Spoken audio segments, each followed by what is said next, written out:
Before we begin, let me know if you can see and hear okay. It might be too loud right now. Turn it back a little bit. See if this is okay. We're going to adjust it with any talking portion along with the music, so it will change a little bit.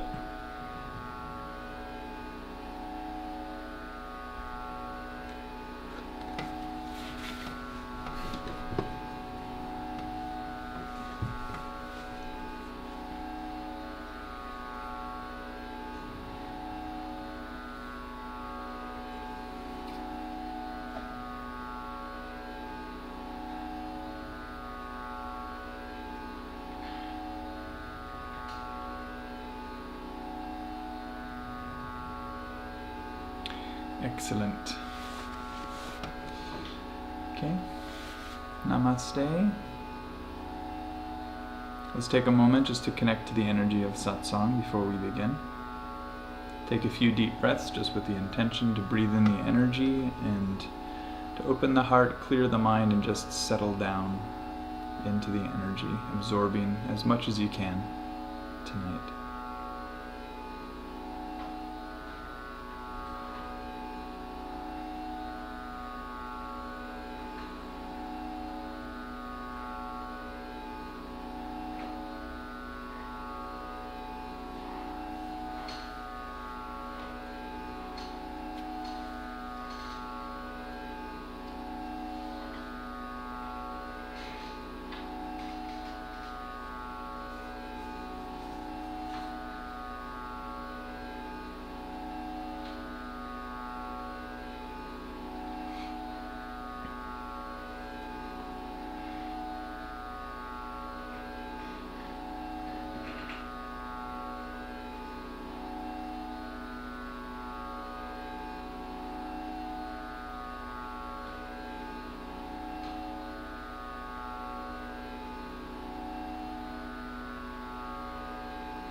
So Ganga Jayanti was yesterday, but we're celebrating it sort of today because we had a satsang scheduled for today, so just make it easy. Everyone scheduling wise. So anytime there is kind of the birth or the inception or the manifestation of any aspect of the divine, it's a very important time to concentrate on the divinity within your own life. Now, in the absolute sense, the divine is everywhere, in everything, and technically, in the hardest way of human comprehension, it is even as all things. But for most of us, we have a hard time seeing God in and as everything, and so it's easier for us to see God kind of as a formless substratum that is beyond it all. Therefore, we don't have to accept everything, because often we have so many hang-ups and problems. And it allows us to still search for something wholesome and real, even though part of our mind is rejecting nature itself. But you have to come to some level of recognition, connection, some understanding that, if everything comes from the divine, then it must still be the divine. The difference is, a divine being will know that, and every other aspect that is a manifestation of the Maya will be unaware. So all the ego aspects, all the little seeming senses of self will completely be unaware of being the infinite. And so we operate as such, of course.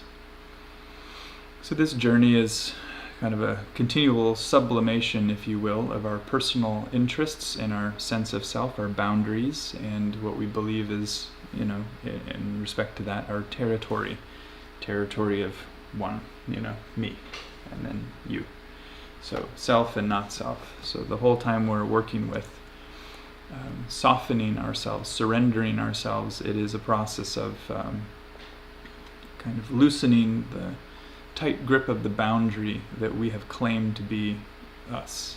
This is me, this is you, self, not self. So we're trying to constantly soften the edges to make it less objectified in more of the same essence, choosing to see at least starting with the similarity between things until you can see the actual reality of everything being the same. So he looks like he's gonna hang out with us tonight. He's eating the offering flowers. So innocent. He's our mascot.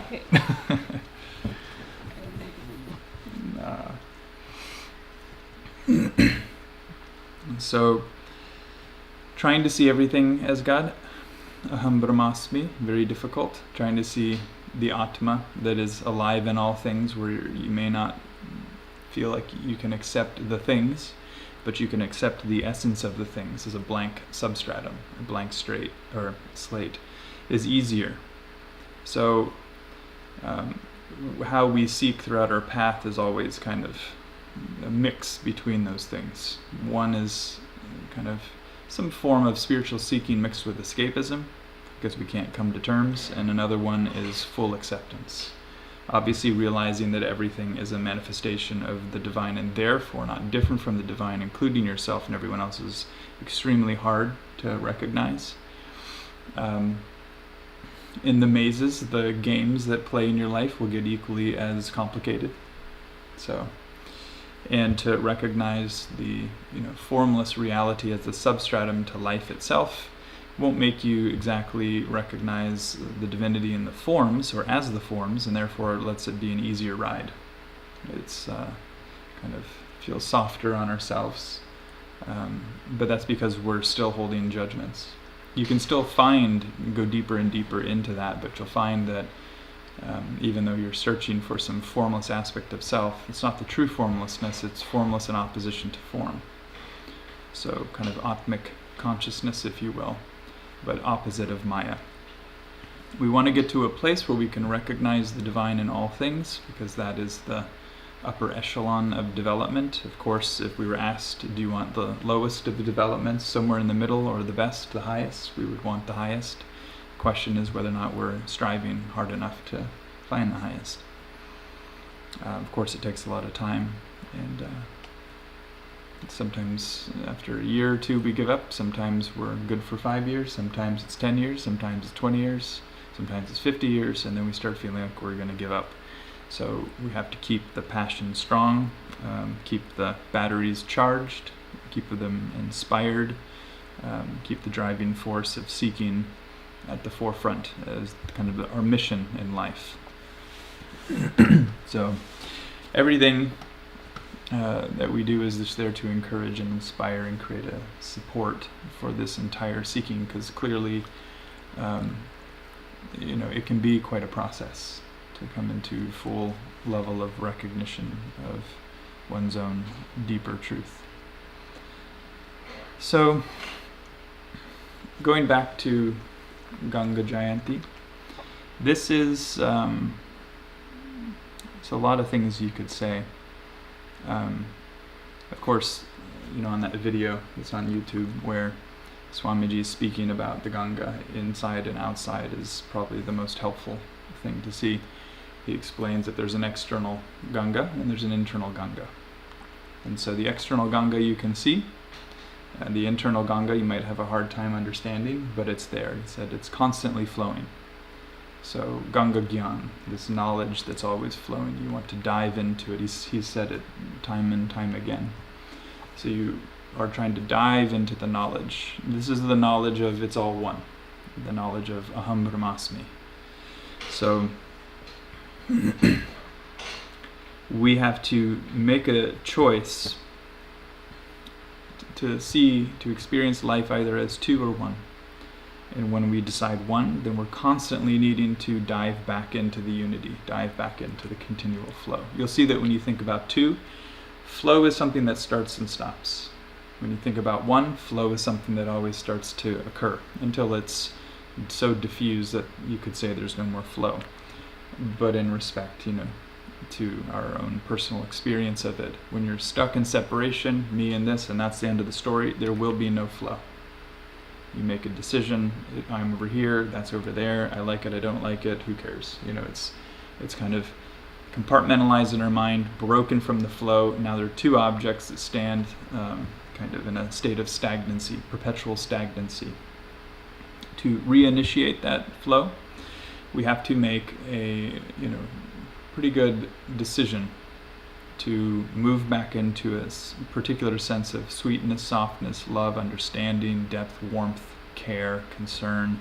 As we do that, then the flow reestablishes itself, because when you have one object, yourself, and another being or person or animal or tree or nature or any aspect of life, when you have a judgment against it, the divide is great. If you have a really harsh judgment, the divide is even more. If you choose to go into a state of understanding, then the judgment becomes less. And you want to have compassion and understanding. You're reducing the gap. The duality is reducing. When you can move into a place where you feel like you're kind of in their shoes, or you've been in their shoes, or you could totally get it if you were in their shoes. It makes sense to you, and then instead of having a harshness, you have at least a state of togetherness. This is not unity, but it's much closer. So the most practical knowledge of diving in is probably looking at everything in our life that we hold to be separate from ourselves and trying to find some similarity, some common denominator to life. All beings on earth, human, plant, otherwise, want to live. They don't want to suffer. Very easy to see that. No one wants to just suffer.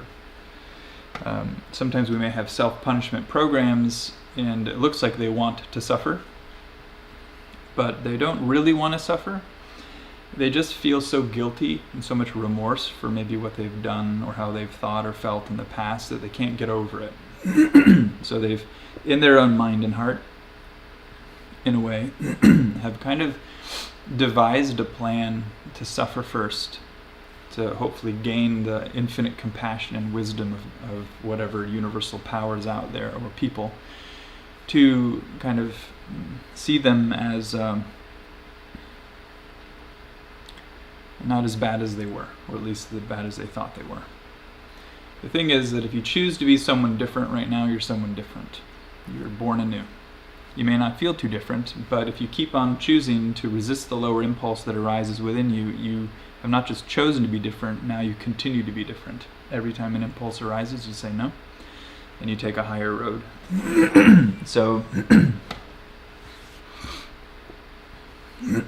constantly making a wise decision is what we try to do. So this is a very important part of the path, of course, as we all know. You can't just be on the path and treat people how you want. You have to really be careful. You have to be caring, be loving, be careful, be kind, be compassionate, be soft, be gentle, be understanding. You have to choose to see them with some lens upon which you would see yourself. Or I could say with which you would see yourself. So if I see somebody however I want and just see them as different from me, the divide again will be great. But if I choose to say, hey, this person acting however they want to do, I may want to judge them or not, but this is a soul living through a human body. Forget the gender, forget the nationality. This is a soul living through a human incarnation, or an animal incarnation, or a plant incarnation, whatever, but we're talking about a person right now. And it doesn't want to suffer. And if it doesn't want to suffer, I see that in me too. I also don't want to suffer. It doesn't want to suffer. Hey, we both don't want to suffer. What can we do to meet both of our needs? How do I make them not suffer? How do I make me not suffer? Can't meet all the needs physically, but we can meet it energetically on an essence-based level. And we can try our best physically. So the idea is to look for at least some sort of a similarity. That's like the most practical, easy way of trying to narrow the divide. To find it to be the same substance, that you are not different from them. Yourself and their self are actually not different. The bodies may be different, may act different, appear different, different gender, different nationality, different skin color, different. Everything's different. Personality is different. Emotional range is different. Mental range is different. All that stuff can be different. Psychic range can be different. Sensory range, everything is different. But the self that makes use of those differences is not different than you. If I took every part of me away, and I took every part of you away, but just left the self, it would be crystal clear, perfect self, perfect pure consciousness, pure awareness. So would you. You'd be that, I'd be that. If I take all of my formations away, all of my personality, my karmas, my behavior, habits, all parts of me away, and I take them all away from you too, what's left within me is perfect, clear consciousness, pure awareness, and what's left within you is also perfect, pristine, clear awareness. So if I'm pure consciousness, you're pure consciousness, what's the difference? This boundary, this dotted line that feels like a solid line, but is actually at least more of a dotted line because it's decidable if we have similarities or not. And not just similarities, but you can break it down even further into a common denominator. How is, what I am literally the same as them? For instance, you don't know where you came from. The great beyond, if you want to call it something, at least where you as the person, soul thing, whatever you feel yourself to be, you don't know your origin. No one knows their origin. That's a common denominator. We don't know where we came from. Start there with humility and openness, a question mark. We don't really know much about life in the universe. So that allows us to have more opening to people. So we start with just go from far away to near to find merger with, unification, to dissolution in. You must feel, to create the merger process, not a similarity of characteristics, traits, or wants, but you must feel a similarity in essence of your own being. So what you feel yourself to be, you must feel their self to be. exactly. And that hallmarks the beginning of the unification process. Some people call it transcension or the awakening process. It's just the beginning. It's not the end by any means. You're on a different journey towards unification, progressively losing your personal identity, until eventually you realize that we're all the same self, we're all the same Atma, and it's not different from Paramatma. So it's all the same self, and this self is not different from the cosmic self. So when we are diving into the Ganga, metaphorically, of course, when you do it literally, you can for sure get swept away and maybe not survive. But metaphorically, it's like releasing every part of yourself to the purity that is. People might look at the actual Ganga and have their own remarks about the level of purity, but it's still a symbol for purity, even if physically there's a lot more pollution happening because it's also holding so many beings there. So on the Ganga and its tributaries, so many beings, and therefore there's a lot of pollution. But it's still a symbol for spiritual purity, and it will remain to be. Physically, it can be in whatever state, but it's still a symbol. So symbols can remain symbols. Countries often create a flag that's a symbol for something, and usually it's not a very good symbol because the country's not representing it very well. United States, land of the free. Freedom. Where does the line get drawn though? Because there's a lot of lines. So you have to be looking at symbols according to the way that you want to see them. So if you want to see the Ganga as absolutely pure, pristine, and the holy waters that will purify you, baptismal waters, Ganga Snan, the holy dip, submerging yourself fully, clearly within. The idea is like submerging yourself into the ocean, because the Ganga flows to the Bay of Bengal, merges with the ocean, so it all just kind of becomes one. When the river meets the ocean, is it still a river? It's no longer a part of where it has come from. So when it flows out of the zigzaggy river structure and now it's merged fully with the ocean, then, is that still a river? So when you're on your way to the divine and you're flowing and navigating, getting your flow, moving in the direction of the ocean, and you merge fully with the ocean, are you still a river? Swami Ramdas actually once spoke of his state. This is the Indian saint in Kerala, India, no longer alive, but left behind such a beautiful legacy of surrendering to Ram. And he stated that he was at a particular state of of course he would state it at different intervals, so this doesn't say where he was, it was just at the time when he wrote it. And he was asked, what is his experience like? And he's defined it many ways. So in one leg of the journey, he said, I feel like, I am the infinite river that has merged with the ocean, but is still on the side of the river. So isn't that phenomenal? Most of us, by the way, don't feel like we're the ocean. We don't even feel like we're a river. We hardly feel like a useful object that would float in a river. So, just for perspective. When you are the river, all things flow in you. All life, the moon, the sun, the stars, the people, the inhabitants, everything's flowing in you and through you. So this is not just some analogy. Consider somebody can actually experience their entire beingness like that. There is just an infinite ocean and an infinite river. What else is there? And that's kind of what devotion is. You are infinitely flowing towards the divine, and the divine is infinitely accepting you. It's all that there is.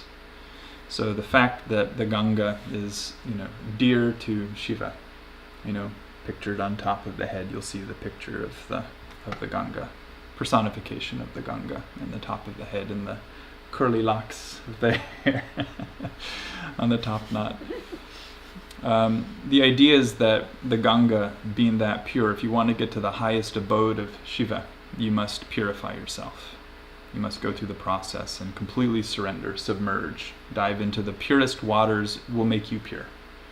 So, of course, when you go to the Ganga, even at the purest points of the Ganga, usually, higher up you go to the source, the cleaner it's going to be, unless there's some natural filtration system part that's there, from which actually there is, so it has intervals where it's cleaner and less clean, cleaner, less clean. It does do that. Some doctors actually going through the whole Ganga, measuring it and seeing, so it was very interesting to watch. But when you take a dip in the Ganga, if you're in the purest part, or if you're in the least pure part, it's the same symbolic side. And because so many high beings have existed, and if there's a symbol that's working in life, they're definitely there supporting the symbol. So their Shakti is a part of it, and it's helping you, and it's blessing you.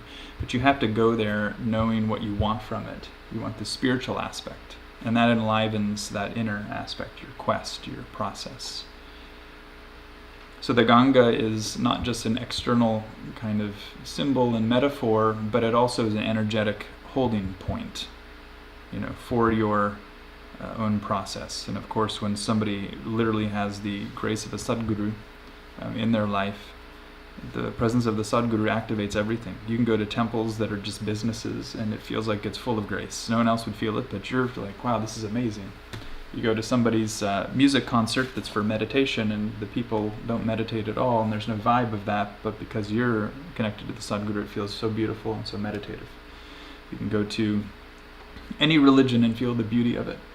So it's quite amazing. You can go to a tree and feel the divine in it. You can go to a river and feel the divine in it. Any river, not just one river. When the Ganga flows into the ocean and it starts to disperse throughout all of Earth, it goes everywhere. And it also goes back up into rain, and then it comes down, and then it's all over the earth. Every spot of water you find is the Ganga. If you wanted to use another river like the Yamuna, or you could pick any that you want, but it's the same process. So they're also mixed. Where you are is where everything is. So if you want to find the holy river, just the water vapor in the air, the humidity holds that holy river. Anyone that you want, you can invoke it at any time. It's so beautiful, like you don't need to go anywhere, you're there. But we have a hard time understanding that. That's why we're in this predicament of duality in the first place. You are already everything. You don't need to go anywhere, do anything, but yet if you take that route, nothing happens. So you have to do something, because that's how entrenched in duality you are, how big the divide is. You can't just keep the divide and say, well, I heard that I don't have to do anything, and I'm already really, aham brahmasmi, I am everything, so, I don't need to do anything. The thing is that this stays, and that thought, because you haven't realized or experienced it, you are not the incarnation of that mantra, then you're literally just stating, words, sounds that you have no idea what they are. So the divide stays, you don't progress, and the laziness sits in, and there's no movement. So you have to actually apply yourself to bringing the unification in a way. First, you're just trying to get nearer to, and then you're trying to absorb into. And so that's like the Ganga. You want to first get near to the Ganga, which is what we do, pilgrimage. For us, fly. If you're living there, you just go there. When we stay, you just keep going. But we go there, and then we get to the river banks, do different rituals, and then dip 3 times, and then, or more depending, do some practices, and then meditate on the banks, and then, return to do more sadhana, and then over and over and over again. So of course the symbol is phenomenal. You don't want to see the Ganga as just a river, and you don't want to see it as just a polluted river. It is such a powerful symbol, and in one great way of looking at it, you can look at it like a living entity, because it's carrying the Shakti of a Sadguru, not just one, but of many high beings that have been there, that have lived there and connected, and their feet have touched the Ganga. So yes, it may be full of stuff on top that doesn't feel spiritual at all. When you go there, it may just feel like a river. But if you choose to dive deep into that, you find the spiritual suchness that is the embodiment of the Ganga. And then it's no longer just a river, it's God itself, it's the divine itself. It's like a communing with the living entity of the Ganga is not just an entity, this is a touching point for the eternal reality or the abode of Shiva. So you can consider the Ganga a manifestation of Shiva. You can consider the earth a manifestation of Shiva. You can consider the air a manifestation of Shiva. There's no end. So, but because we're putting focus on the Ganga, and then I have to talk with focus. But normally I'll point to anything. I'll point to a doorknob or your own foot or anything and say how sacred it is. You know, so this little guy, he can be a mascot. He's a good mascot. So there's a lot of beauty in this life, but you have to choose to see it. So if I walk outside and choose to see it as, you know, just drab and ugly and bad, then that's what I'm going to see. And every day I'm going to wake up and chances are my default will be to see it like that, because I'm training myself to see it like that. And even when I don't want to, I'll have a momentum of an energy come up to train me to see it that way, because I've built some momentum. And so then I have to choose to break the momentum, choose to do it differently, and carry forward, you know, with what it is that I actually do want to recognize in life. So if you want to see God in all forms, then just work on it. And then it becomes more apparent. And then when you go to holy pilgrimage spots, or if you go to a normal picnic area, or if you go to the beach, or if you go to a normal river or a normal mountain, then it all feels divine. There's no break in your consciousness. There's no gap in awareness where God is or is not. Everything is equally, you know, full. So, reminding you back of the Purna mantra. So, everything is the divine. And if you don't feel that, the only problem you have is yourself. So, you know, it's either that or the great saints are crazy. So you can only stand on one of those things. Either you're right or all the great saints are right. So pick. Who's right? The seers that could literally see the truth and they felt and experienced the divine rapture and God in all things and live their life in accordance to that, or you? Who's right? So if you want to find that infinite beauty and opening, then we have to dive deep into the Ganga. We have to dive deep into that eternal flowing Gyan. This Gyan is a way of looking for the infinite truth. True Gyan is just experiencing. You know by virtue of being that. So if you feel that you are everything, then you speak from a state of, and they say, you are everything. And they speak from a reality that is them. So it's not, you know, some talk about it is not a, you know, just a lip service or some clever thing they read or that they want to portray or say because they think it sounds smart. They're literally just speaking their reality. Like you would talk about air, they talk about God. You talk about your day and they'll talk about how wonderful and beautiful everything is. You'll talk about how bad everything is, they'll talk about how wonderful everything is. You'll talk about how separate everything is, they'll talk about how unified everything is. How much it's all the same reality, with a capital R, the same. I don't like using the word essence because it implies two. One thing and then the essence of that. But you can use that if you want as a term. So the beauty of doing any of our practices is to remind ourselves to dive deep into the Ganga Gyan. So this Gyan is an experiential knowledge. It's not a book-learned knowledge. There's many levels of experiencing it, and funny enough, none of this is Gyan. So Gyan is the real stuff. You know, or the being would not be called at their ultimate state a Gyani. You know, one who knows. Knows by being, not knows from a book. Knows from a book is a scholar. There's a lot of experiences, and none of that's a Gyani. You know, this is the process of your awakening, but one who's awake is not in process. So for the rest of us, we're in process. Happy, sad, good, bad, I like you, I don't like you, life is great, life sucks. You know, we're so bipolar, it's ridiculous. So you have to learn to manage all of these movements of the instability of your character and get it stable. And then when you settle, then you dive deep, you absorb into the Ganga Gyan. So as we focus on the Ganga, you can even imagine in your mind, some of you probably already are because we talk about practices like this so much, you can visualize that you're walking to the banks of the Ganga. And you're just, asking if you can enter her waters. You don't assume anything, spiritually speaking. You don't just go into the Ganga, take 3 dips and say, okay, I didn't feel anything. That means you don't know what you're doing. You need some help. You ask the beach even, though this depends where you are, the ghats or the beach line, but you ask if you can enter. Then you get to the water, you ask if you can enter. Technically you should start earlier, before you even get in your house. Can I enter that house? When you leave and go into nature, can I enter nature? You have a relationship. You never want to take some idea that you're allowed to do what you want to do. And maybe when you get to the Ganga, you'll ask. It's not a very spiritual attitude. It's so entitled. I can do what I want to do, but here, okay, I need energy, I want the blessings, so can I enter and get your blessings? It doesn't make any sense. It's not a devotional, heart-led path when you treat it like that. It's taking advantage of life and trying to take what you can and suck all the blessings and everything out of it, and then what? So during the rest of this, we are going to do at least 108 repetitions, but it might go past because I don't know if we're going to count of Ganga.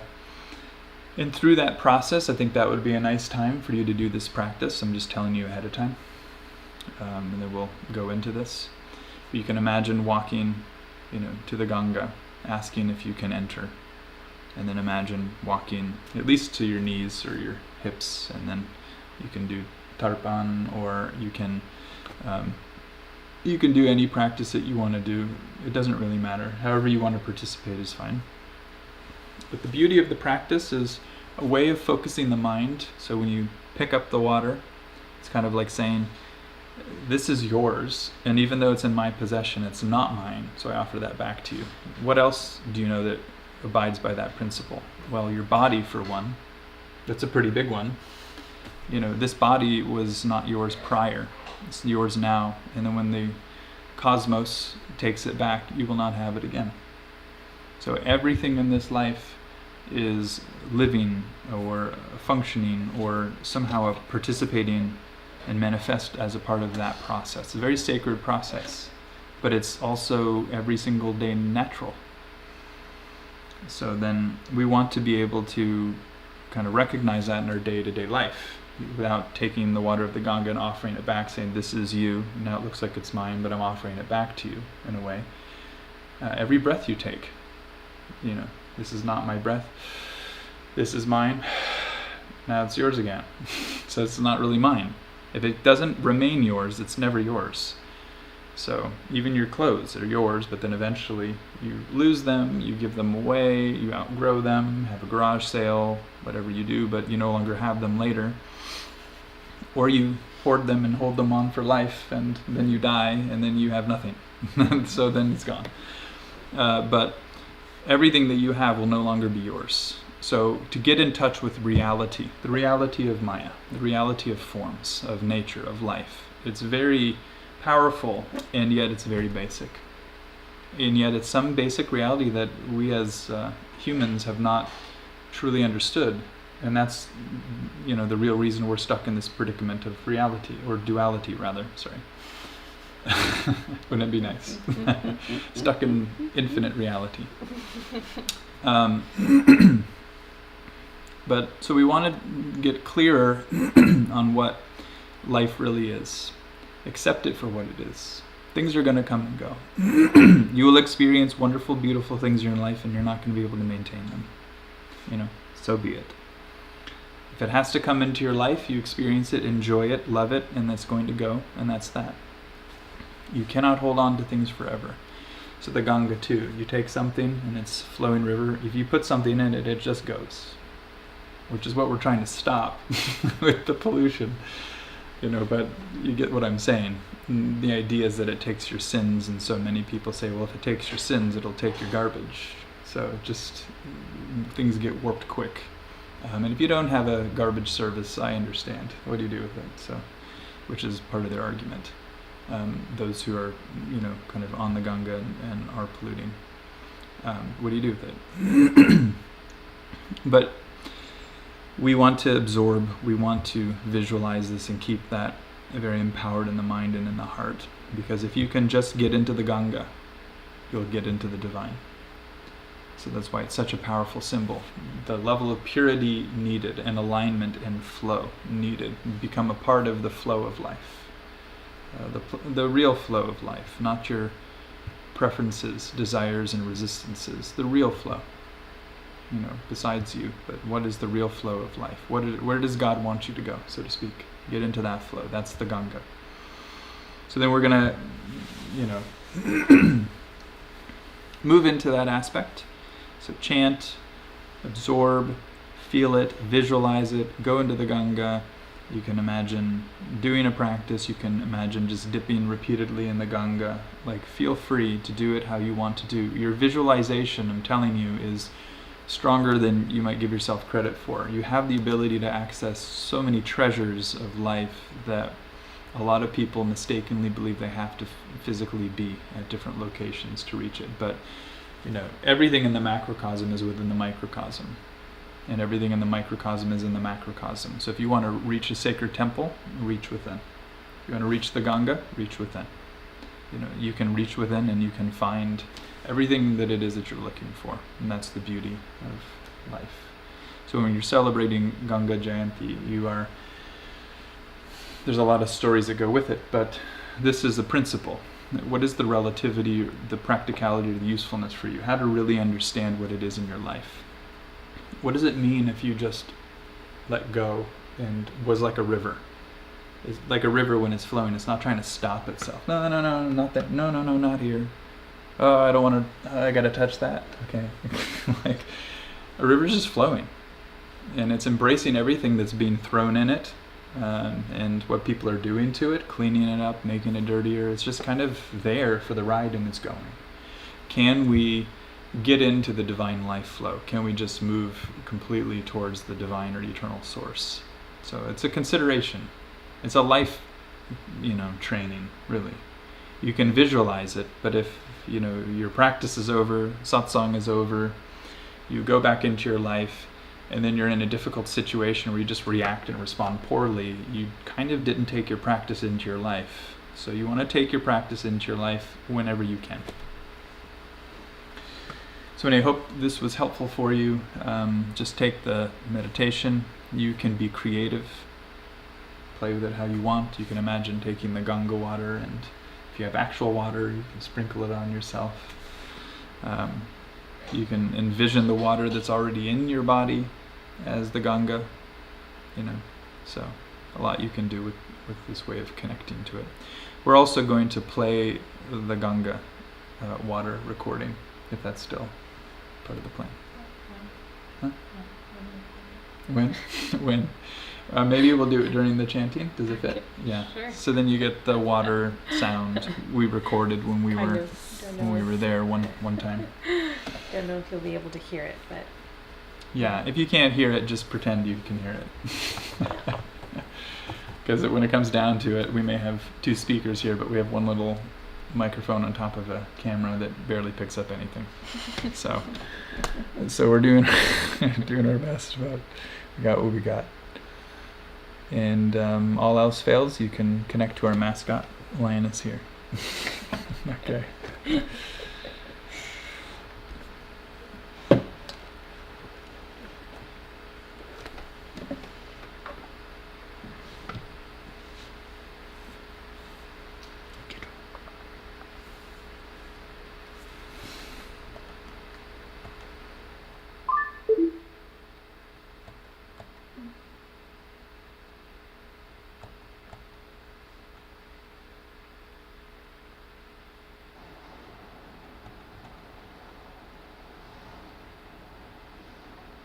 Oh, that's it? Mm-hmm. Oh, it sounded like static. Because it does feel very far. You have to turn it up. Yeah, I'm waiting until you turn on the track on the wall. Alright.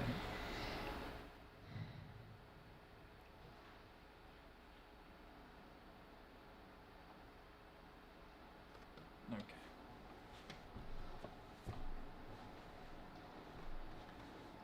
So, not sure how the microphone on the camera will pick it up, but it may just sound like static to you all. But it is actually the Gange. So may you receive its blessings, and may it impact your life in all ways.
Om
Hara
May you feel the energy, power, and reality of the Ganga flowing through you always.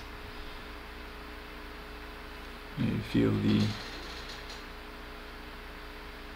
beauty and purity of the spiritual Ganga.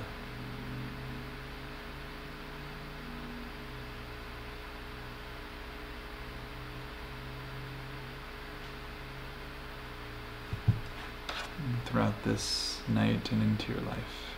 Om Shanti, Shanti, Shanti. Namaste, and have a beautiful remainder of your evening, and we'll see you next time. Also, there's no satsang on Sunday, as there is a telecast with Somaji.